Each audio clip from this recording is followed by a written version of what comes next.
Son günlərdə ABŞ hərbi qüvvələrinin İranın nüvə infrastrukturlarına qarşı həyata keçirdiyi hücumlar beynəlxalq aləmdə ciddi narahatlıq yaradıb. Hücumların əsas hədəfi kimi tanınan obyektlərdən bəzilərinin nüvə fəaliyyəti ilə əlaqəli olması, bölgədə radiasiya sızması və ekoloji fəlakət təhlükəsi ilə bağlı sualları da gündəmə gətirib. Beynəlxalq müşahidəçilər və mütəxəssislər yaranmış vəziyyətin yalnız hərbi siyasi deyil, eyni vaxtda ekoloji və humanitar fəsadlara yol aça biləcəyini qeyd edirlər. Radiasiya riskinin artması fonunda qonşu ölkələrdə də təlaş müşahidə edilir.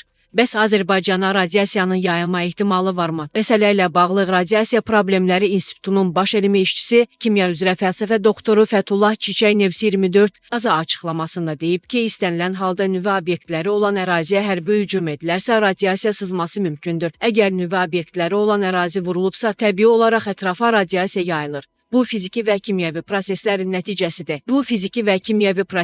nəticəsidir. İstər zəif, istərsə də yüksək səviyyəli zədələnmə olsun, orada radioaktiv maddələrin havaya qarışması mümkündür. Çiçəyin sözlərinə görə İran mənbələri hadisədən sonra elan edib ki, hücumdan öncə uran ehtiyatları həmin ərazidən çıxarılıb. Ancaq bu xəbərin nə dərəcədə doğru olması hələlik təsdiqlənməyib və bölgədəki real vəziyyətin monitorinqi üçün beynəlxalq təşkilatların iştirakı vacib sayılır. Əgər radiasiya yayılarsa, bu ilk növbədə İran ərazisində ağır nəticələrə səbəb ola bilər. Yoluxma prosesi lokal xarakter daşsa da, külək, su axınları və başqa təbii amillər vasitəsilə daha geniş coğrafiyaya da təsir göstərə bilər. Təbii olaraq Azərbaycan da İranla qonşu ölkə olduğuna görə ölkəmizin cənub bölgələrinə yayılma ehtimalı da mümkündür. Ancaq istənilən halda bu hələ ki dəqiq təsdiqini tapmayıb. Çiçək əlavə edib ki, radiasiya xüsusilə yoğunlaşdırıcı şüalanma insan sağlamlığı üçün son dərəcə təhlükəlidir. İnsanlarda ürək bulama, qusma, baş ağrısı, halsızlıq, dəridə yanıq və şişlər kimi nəticələr ola bilər. Genetik mutasiyalar, xərçəng riskinin artması, xüsusilə qan xərçəngi, leykoz, sonsuzluq, daxili orqanların funksiyasının pozulması baş verir. Radiasiyaya məruz qalan ərazilərdə torpaq, su və ərzaq məhsullarında çirklənmə baş verə bilər. Bu isə yalnız bir ölkənin deyil,